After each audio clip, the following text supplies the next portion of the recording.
지금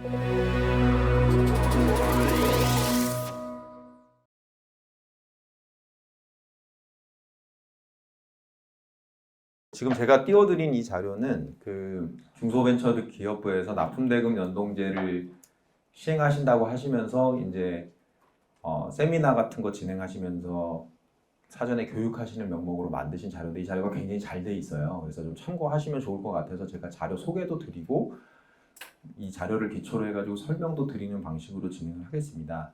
제가 지난번에 말씀드렸죠. 일단 납품대금 연동제가 왜 도입이 됐는지. 그 납품대금 연동제가 도입된 이유는 원자재 가격이 급등하는 상황에서 수탁기업이나 수급사업자가 그에 따라서 그 위탁대금이라든지 하도급 대금을 조정을 해야 되는데, 종래에는 신청을 해서 협의를 통해서 결정하는 방식으로 자율적으로 협상을 하도록 정해졌었는데, 그게 제대로 기능을 하지 못했기 때문에 아예 법으로 납품대금을 연동하게끔 하는 제도를 마련하는 것이 좋겠다라는 입법 의지들이 있어서 이 제도가 도입이 됐다고 말씀드렸고, 이미 중소벤처기업부 주관하에 법이 제정이 돼가지고 공포된 상황이라 이게 10월 4일부터 올해 10월경부터 아마 그 본격적으로 시행이 될 예정입니다. 그래서 내용 이제 팔로우를 하시는 게 필요한데요.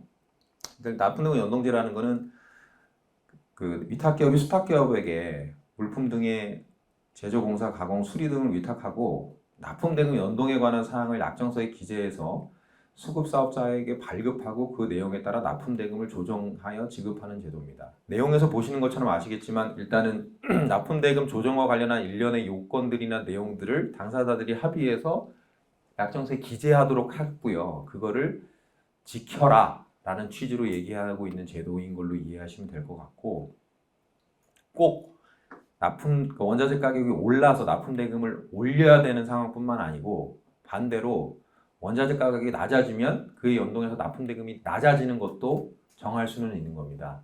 그래서 올해 10월 4일부터 시행되는 것이고, 시행 이후 최초 체결되거나 갱신되는 이제 계약 약정부터 적용된다고 안내가 되고 있습니다. 수의탁 거래와 관련해서는 제가 지난번에 말씀드렸지만 그 일반적인 하도급 거래와 비교했을 때 상생법이 적용되는 수의탁 거래의 범위가 훨씬 크잖아요. 그래서 굉장히 많은 거래들이 이 납품대금 연동제의 적용을 받게 될 것이다 라고 말씀을 드렸고, 추산하기로는 수십만 건의 거래가 이 납품대금 연동제와 관련해서 적용이 될 거라고 중기부도 예측을 하고 있는 상황이긴 합니다. 아마 이 내용이 잘 정리가 돼가지고 제도가 시행되지 않으면 약간 제도 초창기에는 약간 혼선이 빚어질 가능성도 있는 것 같기는 해요.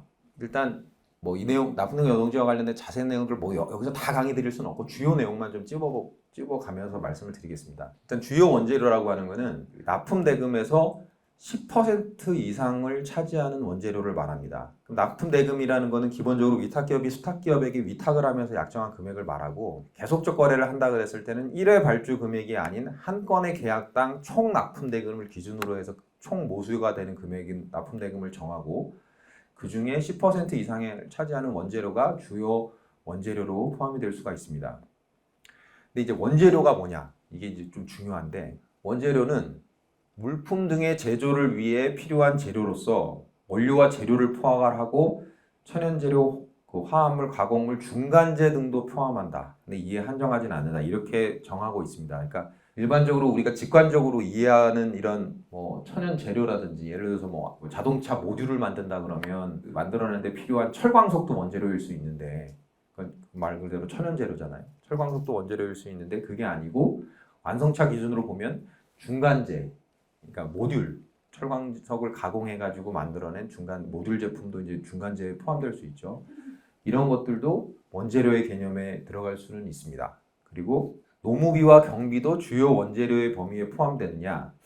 노무비와 경비는 제외된다고 지금 안내를 하고 있습니다. 그러니까 물품 등의 제조를 위해서 필요한 재료이기 때문에, 물품 등의 제조를 위해 필요한 말 그대로 원재료이기 때문에 노무비하고 경비는 그런 제조에 필요한 재료라고 보기는 어렵고 제조 과정에 그냥 소요되는 비용이다, 이렇게 안내가 되고 있는 것이어서 노무비와 경비는 주요 원재료의 범위에 포함되지 않는다고 설명이 되고 있습니다. 그러면 상생법상 위탁관계에 있어서 물품의 이전이 전제되지 않은 거래, 예를 들어서 단순하게 그냥 노무만 투입되는 거래, 이런 거에 있어서는 납품단가 연동제가 적용될 가능성이 없는 거죠. 이런 점에서 이런 그런 게 의미가 있다고 보겠습니다. 다만 이제 연동약정 체결의 의무가 제외되는 경우는 위탁기업이 소기업인 경우, 그러니까 위탁기업이 예를 들어서 뭐 1차 금속제조업 같은 경우 3년 평균 매출액이 120억 원 이하일 정도의 소기업에 법령이 정한 소기업에 해당되는 경우는 이런 작은 기업의 거래까지 중소벤처기업부가 행정력을 발동을 해가지고 조사하는 것은 적절하지 않다라는 고려가 있어서 적용 제외로 들어갔고요. 그러면 수위탁 거래 기간이 90일 이내 범위에서 대통령령으로 정하는 기간 이내인 경우, 그래서 1회당 발주 금액 납품 기간이나 계약 기간 경과가 아닌 한 건의 계약당 거래 기간 이렇게 안내가 되고 있습니다. 그러니까 거래 기간이 너무 짧기 때문에 이런 거래들에 대해서는 굳이 예측 가능성이 담보가 되지 않아서 납품 대금을 연동시켜야 될 필요가 없다라는 생각하에서 90일 이내의 짧은 거래 기간 동안 이루어지는 거래에 대해서는 납품 대금 연동제를 적용하지 않아도 된다. 이렇게 얘기를 하고 있는 것이죠. 다만 이제 실무상으로 많은 이런 질문들이 있으세요. 처음에 90일 이내의 기간이어가지고 계약을 체결을 했어요. 한 80일 정도 기간 정도 되는 계약을 체결을 했는데 하다 보니까 기간이 늘어났어요. 공사를 하다 작업을 하다 보니까 90일을 초과하게 됐어요. 그런 경우에 있어서는 이 예외에 들어가느냐 안 들어가느냐 이런 질문들이 많이 있으셨습니다. 그거 관련해서는 중소벤처기업에서는 원칙적으로는 이제 계약 체결한 때 기준으로 봐야 된다. 이렇게 얘기는 하긴 하셨는데 그거는 이제 간담회나 이렇게 설명해야 하는 과정에서 안내하신 것에 불과해서 나중에 이런 적용제와 관련된 내용들이 조금 더 지침이라든지 내부 판단 정보들로서 좀 정비가 돼가지고 공개될 것 같아요, 제 생각에. 그러면 그럴 때 이런 내용들이 어떻게 정리되는지는 좀 팔로우해서 내용을 확인해야 될 필요는 있습니다. 그 다음에 납품 대금이 1억 원 이하의 범위에서 대통령령으로 정하는 금액 이하인 경우, 그래서 1회당 발주 금액이 아니라 한 건당 계약당 거래 금액인데 이것도 마찬가지입니다. 처음에 그래서 공사를 했는데 1억 원 이하의 범위로 계약을 체결했는데 하다 보니까 공사가 늘어나서 규모가 초과하게 되는 경우 적용될 수 있는 것이냐 이런 똑같은 질문이 있고요. 똑같이 그 추후에 정해질 것인데 그런 부분으로 팔로우업을 하는 게 필요하신 거고요.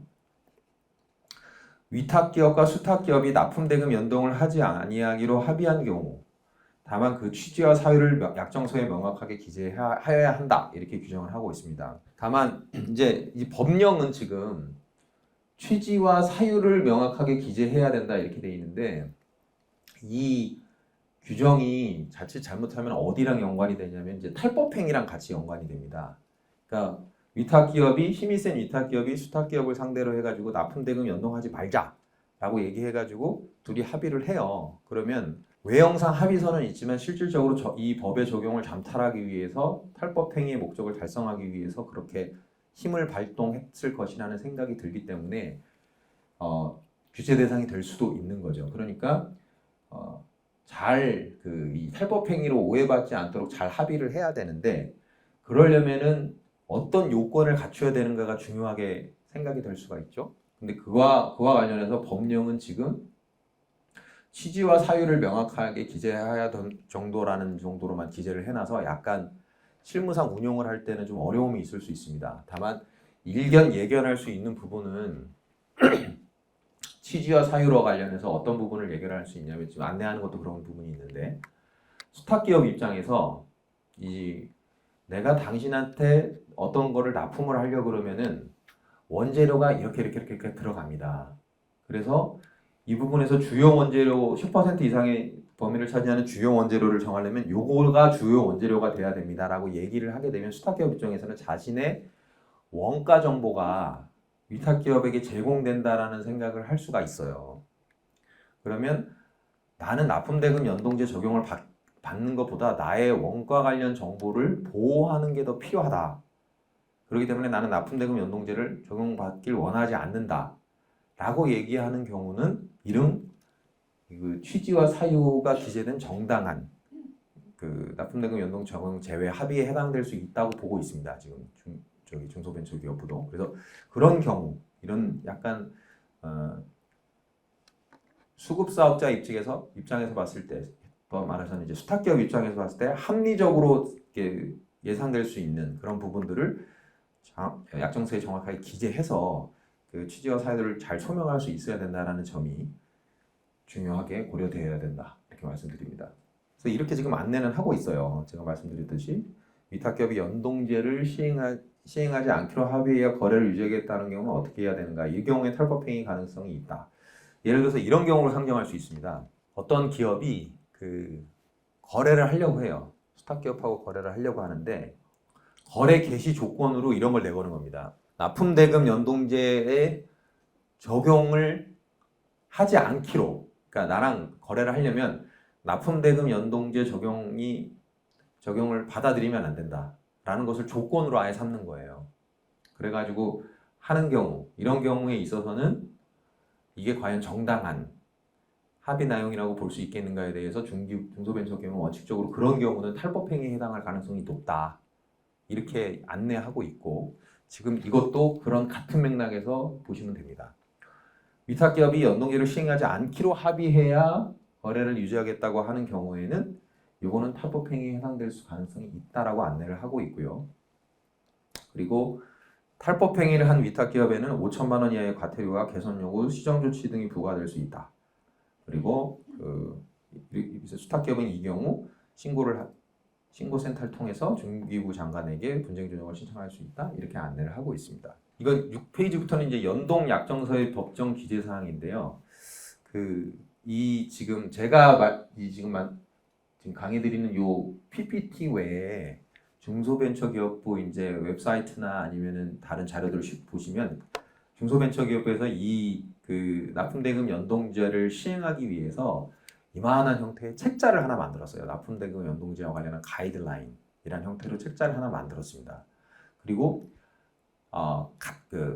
공정위가 하도급 대금 연동제, 그러니까 납품단가 연동제 가이드라인도 똑같이 만들었어요. 그래서 두 내용을 보면 거의 대동소이합니다. 그 가이드라인을 자세히 보시면, 가이드라인을 보시면 연동약정서의 법정으로 기재해야 되는 사항이 뭐고, 그 주요 원재료 가격이 변동하는 폭을 어떻게 정해야 되고, 그거를 계약서에 어떻게 구현하고 하는 내용들이 굉장히 자세하게 안내되어 있습니다.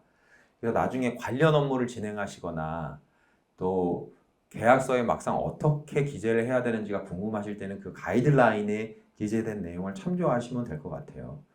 그래서 그 자세한 내용들이 그렇게 안내가 되고 있으니까 그 부분을 참조해서 업무를 진행하시면 좋다라는 점을 말씀을 드립니다.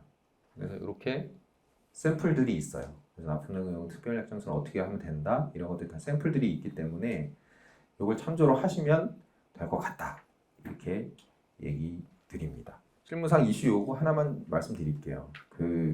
원재료 가격의 변동률을 산정을 하기 위해서 어떻게 해야 되는가에 관련해서 이게 이제 여기 건설 관련 업무를 하시는 분들도 계신데, 예를 들어서 원유 가격이 어떻게 변동되느냐, 이런 것들은 원유 가격을 정하는 주요 국제 시세 같은 게 있으니까 그걸 기초로 해가지고 거기 변동폭에 따라서 결정할 수 있는 방법도 있고, 철광석도 마찬가지인데, 그런 것들을 어느 특정 기관이 그냥 한 기관만 그 원재료 가격 변동 관련한 내용을 고시하거나 안내하면 상관이 없는데 여러 기관이 하는 경우가 있습니다.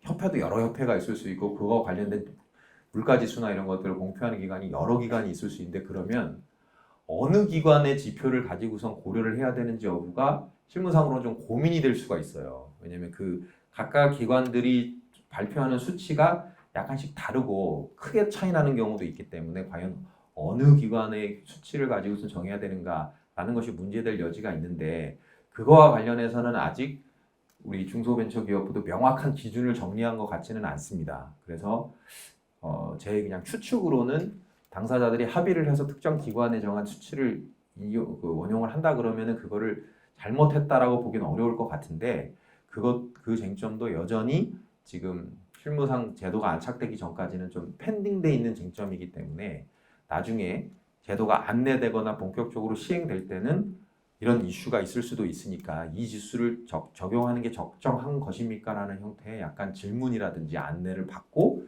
계약서에 그런 내용들을 기재하는 것이 적절해 보인다라고 말씀을 드리고 싶어요.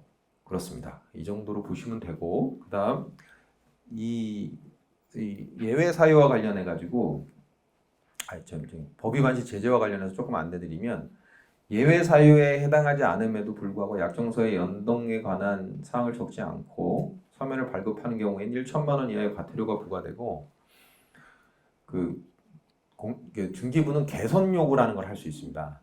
어떤 법을 잘못했으면은 이렇게 해서 잘못했으니까 고치세요 라는 형태의 요구를 할 수 있는데 그걸 안 받아들이면 시정 권고나 명령을 할 수 있고 공표를 할 수 있고 필요한 경우 이제 벌점 부과를 할 수 있습니다. 그래서 벌점 5점 초과시는 공공 조달 입찰 참가 자격 제한이 되고 이런 일련의 제재가 이루어질 수 있습니다. 이걸 왜 말씀드리냐면 그 납품대금 연동제와 관련해서 현재까지 지금 하도급법도 국회에 계류 중입니다. 아직 국회 본회의를 통과하지 못했는데 내용은 이 지금 상생법에서 설명드렸던 내용하고 거의 똑같아요. 법안 내용은 거의 다 대동소이합니다.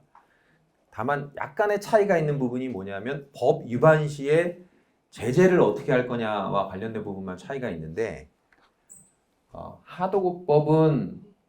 하도급법도 납품대금 연동제와 관련해서 뭐 약정서를 발급하지 않은 경우라든지 탈법 행위를 하고 있을 경우에 과태료를 부과한다는 점에서는 똑같습니다. 근데 상생법은 거기서 조금 더 나아가가지고 과태료 부과 외에 이런 개선 요구라든지 시정, 권고, 명령이라든지 공표든지 이런 추가적으로 이런 제재 조치를 조금 더 할 수 있다라는 것을 규정을 해놨어요. 그래서 납품대금 연동제와 관련해서 만약에 어떤 법 위반이 문제된다 그랬을 때 그러니까 공정위에서 사건을 처리하면 과태료까지만 부과되지만 중기부에서 사건을 처리하면 명령 형태의 행정적 제재가 나올 수도 있다라는 겁니다. 그런 점에서 두 내용이 약간 차이가 있습니다. 그 정도 이해하시면 좋을 것 같아요.